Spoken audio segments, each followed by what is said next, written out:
Do they have to be this bad, and why does it continue to happen? If you're a lupus life hacker, thanks so much for your support. If you're new and you want to stay in the now and decreasing symptoms naturally, make sure to subscribe and hit that notifications bell next to it so you're notified of our weekly video release every Thursday. I used to get migraines so bad, to the point where I just couldn't even think, I couldn't talk. It would take over my entire brain. It would feel like it was swollen. It was the worst time of my life. At one point it would get so bad that nothing would work, nothing would stop it. And sometimes when you're in that cycle of that chronic pain, whether we're talking about headaches, joint pain, or stomach problem, sometimes you do have to go to an immediate care, or you have to go to an emergency room and they can give you an IV cocktail bag to break that cycle. And that is such a relief, but that's not a solution long term. If you've already gone to a neurologist and you don't want to take any medications because it's not really stopping them and it's not really getting to the root problem, then you want to continue watching. I'm going to go over a few reasons that are underlying triggers and what to do.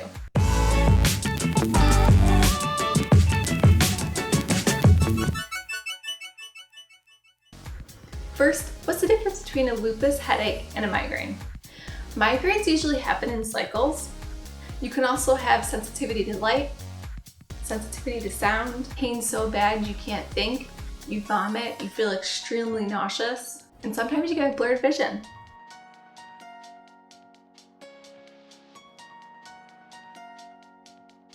As always, I'm saying this is a trigger for everything, because it is. Vitamin deficiencies and food sensitivities. Deficiencies are such a trigger for us for everything, and it's actually really common in those with lupus or any autoimmune disease. Why don't doctors stay proactive on it and just test us? Like, why do we always have to beg for testing? Why do we always have to beg to know what's wrong with us? Like, why can't they just do it?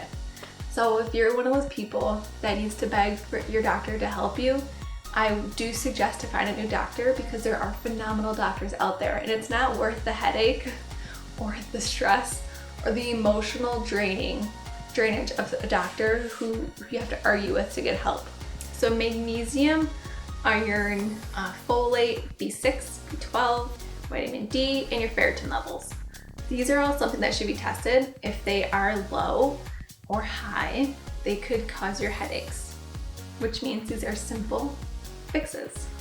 Folate is the natural form that our body recognizes. Folic acid is a synthetic version, and that's why a lot of us have a harder time absorbing it, or not even absorbing it. You might have blood work that looks fine, but you're still having symptoms. So sometimes our body's not using it correctly. That's why if you take folate, the bioavailable or the natural form, it's gonna work a lot better and you will be symptom free. Remember, if you're not in optimal range, you still could show symptoms. Like what you see so far, subscribe and click on the bell so you don't miss out next week on our new video. Now back to the topic of the week. For optimal ranges of your blood work, check out my blog link below. Food sensitivities, gluten, dairy, and soy. These are the main three that always give many people a problem. Gluten is lab created. It is not the natural gluten that our ancestors used, which is why they never had problems and it wasn't as common. But today, gluten, the protein, is a lab created one. Our stomachs have a hard time processing it, especially if we have leaky gut and other GI issues. Our stomachs are more sensitive. So by removing irritants, you are helping your body heal and prevent our immune system from attacking everything.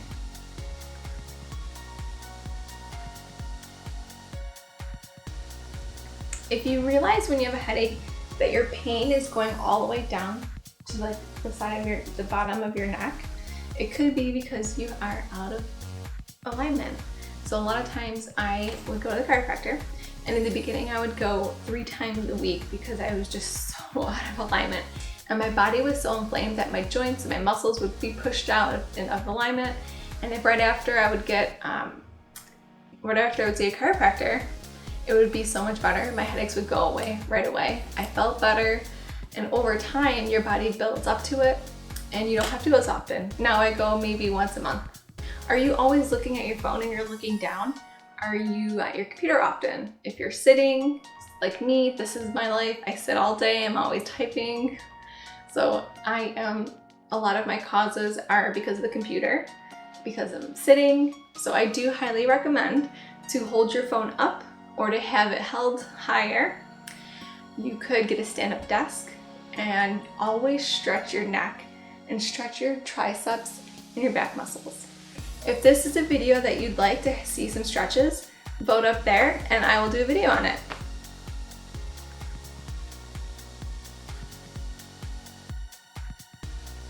Does your jaw get swollen? Do you ever feel like when you open your mouth to eat something, take a big bite, you hear the clicking noise or it pops? You could have TMJ. What helps is, I'm gonna show you. It's a specific massage, and if you push right up here, we're gonna get real friendly right now. So if you take your pointed finger and you go all the way up here, there's a muscle that feels really hard. And in your mouth, I'm gonna do it, but first I'll explain it. In your mouth, it would be above your molar and past it, and all you do is just rub up and down and stretch it out. Right out there. When you push on it, it should feel very tender and it should be painful. And that's how you know that it's very tight and it hurts, and that's probably one of the reasons that you're having these symptoms.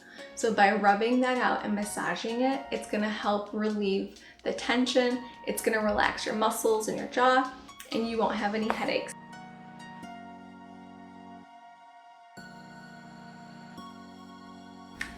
Do you have fibromyalgia? The more you move and stretch, the more it's gonna help with your fibromyalgia. And I know that sounds like something that you don't wanna do, and I get it, but I've learned that when we're not moving a lot and we start to move, it's something that our body's not used to. And our muscles build up a lot of lactic acid, and that causes a significant amount of pain. But the more you move, the more we're able to push out the lactic acid, and we will be in less pain. So it does take some time. I do recommend to do stretches every day for 5 minutes. If you can't do every day, start with 2 times a week and work your way up, and you should be stretching your back muscles, your arms, your lower back. I do a video with my personal trainer, and he specializes in corrective exercise, and he works with people that specifically have joint issues or that have autoimmune diseases, and he is absolutely phenomenal. He has changed my life. So he was nice enough to do a video with me, and I'll link to that right up there. Another tip would be to use a foam roller. A foam roller or a tennis ball, you can put it on different parts of your back, and what it does is roll out those knots, and that's really, really good in getting your muscles from going into like this hard ball, and they flex out and they are long enough so they're not pulling any other muscles and other muscles aren't strained, and that really helps relieve the pain.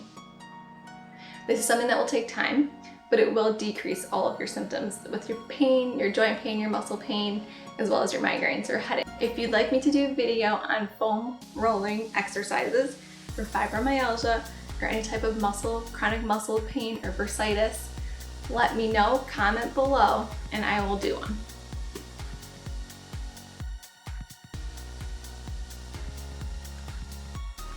Now before you say you drink a lot of water, let me ask you this. Are you drinking 100 ounces of water a day? I didn't think so, because neither did I.